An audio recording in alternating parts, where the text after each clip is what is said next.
Good morning, creatures. Welcome back from a few week hiatus. Can I preface by saying, you remember in the last episode, I told you guys a story about me driving up north? And I felt so powerful handling so many things at the same time. So I started literally screaming to the universe, I got this, bring it on. Whatever you got, I can handle it. Don't do that. Like, genuinely, if you learn anything from me, please, and I have made this mistake so many times in my life, be careful what you say out loud in your head. Be careful what you wish for, because boy, did I get hit.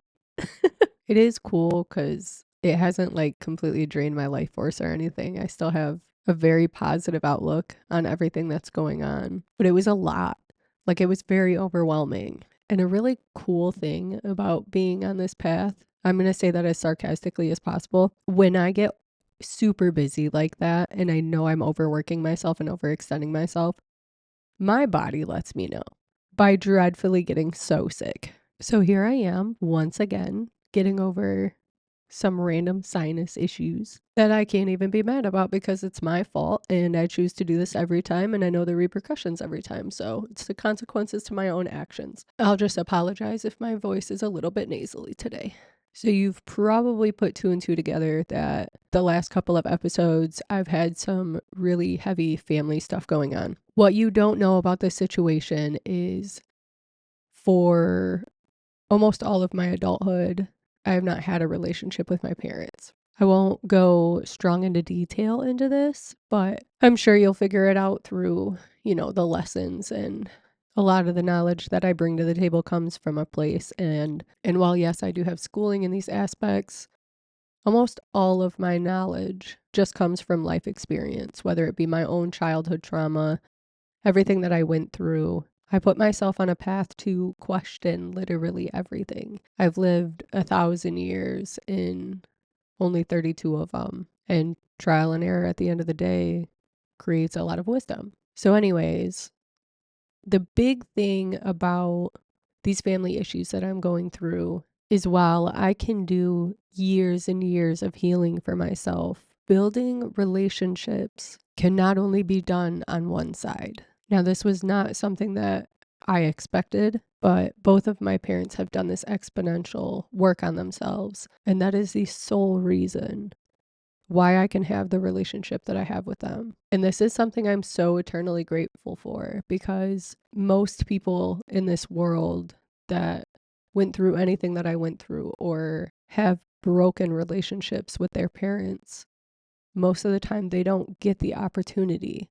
And it's not because of them. Sometimes it is, obviously. Sometimes the child doesn't take the chance to heal. But the fact that both of my parents have taken that path and do continue to grow every day to be better people is the only reason that I even have an opportunity to have the relationship that I have with them. So what comes along with building these relationships and finding myself living a life where I have emotional attachments all over again, which I will admit I blocked out for a very long time, is the fact that you have to watch these people that you love go through some of the hardest things in their lives. Now, I see people every single day with my business step into this journey, start their process of healing, really begin to awaken and become aware of not only their flaws, but the flaws that are going on in the world.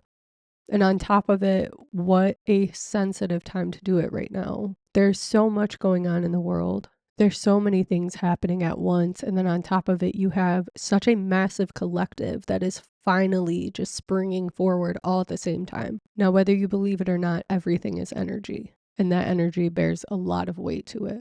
So I'm coming to realize that now is one of those times that our normal routines or daily affirmations or our little mantras that we give sometimes might not just be enough. Because of how extremely heavy this is, it is very difficult to remind ourselves how to stay still, how to live in the present moment, how to pull ourselves back from that, especially when you feel like the entire world is spiraling right now. It's not just like the enclosed things that you're going through or the people around you. This is just a really, really heavy earth energy. So finding the importance or remembering the importance of keeping ourselves grounded and keeping our connection with Mother Nature, with Earth, with ourselves is a very massive key to success to be able to survive through any of this stuff. I feel like it's important for me to share when you're going through overwhelm, when you're keeping yourself as busy as possible, if you find yourself staying distracted for long periods of time. Now, this is a cycle that will repeat over and over again. We cannot be perfect every single day at just being peaceful, at feeling calm, at being still, at being connected. Contrary to popular belief, I don't believe there is an ego death. I believe it is integrating our ego into our lives and learning how to control those emotions. So there's a big focal point in what happens when you do spiral, when you do fall back into old patterns, when you fall back to not prioritizing yourself as much, or your daily routines that make you happy, or waking up and taking a moment to breathe. When we get in those busy times and you get lost in them, how do we pull ourselves back out of that? For me, I always end up becoming aware in the middle of it. Like I'm fully conscious that I know I'm too busy, but I always see an end game to it. I always know that there's a light at the end of the tunnel. So it's almost like I just keep sacrificing things over and over again until I reach that point, which to me, I think is one of my flaws, specifically because things happen in life. There is no such thing as just like a date that it's going to be done. I thought that my overextension was going to be done 2 weeks ago, and here I am. So, and like I said, with mine, my body gets sick. It forces me to sit down and shut everything off and be not capable of doing anything. You know, it's thankfully not this like debilitating sickness where I have to go to the hospital or anything, but it's just enough to make sure that I don't move for a couple of days. And I'm expressing this to you guys because that is my flaw. Like, I should never be allowing myself to get to the point where I get sick because of this. But it is one of these long-term reprogramming things to get myself out of survival mode, to trust and have faith and know that I'm safe, and not just become aware when I know I'm overextending myself, but to be able to truly stop immediately instead of constantly making excuses of what needs to happen next and why I need to keep going. You become very in tune with your mind and your body when you do listen to your intuition and you start connecting deeper to that. Listening is no longer the difficult part of it. It's creating that change or making the necessary moves when you do feel that intuition. You know what's right or wrong, but are you going to implement immediately rather than just listen and brush it to the side for a while? I feel like I've gone through this cycle so many times. You would think I have it down by now too, but I can't sit here and be upset with myself either, because how far I've come in quickly realizing this compared to who I used to be and not realizing it all is huge, and I have to give myself grace for that. And it's really easy to be hard on ourselves, especially when it's something that we've learned so many times before and then we fall back and it's almost just irritating that we're still doing the same thing. But this is literally what happens for the rest of our lives. And it's cool because at least on this path, it has always given me the confidence to stand back up. And on top of that, it's given me the confidence to be able to fall down publicly in front of everybody and stand up and wipe my boots off and let you guys know exactly what happened. A cool thing about building confidence is I don't have embarrassment. I have a very strong lack of care about what others think about me. So it makes it at least a lot easier for me to be vulnerable with you and honest with you about everything and anything that's going on.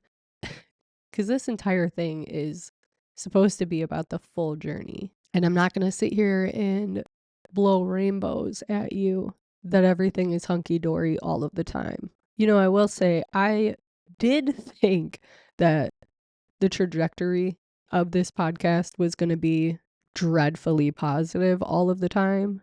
But I think every sign has shown me how unrealistic that is. Now, all of this is obviously just my own mindset going off, but the vision I had is entirely different than what's actually happening. But it is really cool to kind of see the difference of it all and see it all come together. And I'm definitely not less excited about anything. but I had this visual of like this pure positivity, which by all means I still am. The thing that I wasn't seeing correctly was the fact that to reprogram our brains from negative to positive, you have to go through negative to be able to do so. And I can't sit here and give you examples on how to change negatives to positives if I don't have any negatives to give you. Anyways, a big thing that I learned from all of this over the last few weeks, because I really had a hard time feeling like I failed myself, not being able to just sit down and record a podcast episode and get this out for you guys and really just keep pushing on the dreams that I have. And I knew the entire time, obviously, this isn't the end. I'm not failing. I'm not giving up. I'm not quitting or anything like that. I just need time. Anyways, I came to the realization once again that even the most important things to you are not more important than you, and that it's okay to break momentum because you can always get your momentum back. And I am literally professional at starting at square one. So I don't know why it stresses me out every single time that I do it. What I actually wanted to talk about the most was our frequencies and the importance of our frequencies. Because when we are going through low moments in our lives, or overwhelm or overextension, anything that is less than what we desire, it makes it very difficult when we're stuck in those emotions to pay attention to the frequencies that we're putting out in the universe, because that's what's being brought back to us. So when we're going through things and we think of when it rains, it pours, or we think of the domino effect, a lot of that is our own mindset that's creating it. Now, when you're going through something big, it's very difficult to pull emotions out of it. It creates this brain fog and these murky ideas and thoughts. And when you're in a rainstorm and you're looking at the lake in front of you and all you're seeing are the little water droplets and everything on the lake is broken up, you can't see anything under the water. Imagine that entire lake is our truth and the fact that we have control over that rainstorm. And when those clouds part and you have sunny skies and you look down and it might be murky for a little bit and it might be dark, but the longer that settles, there's this beautiful clear blue sea that you can see right through.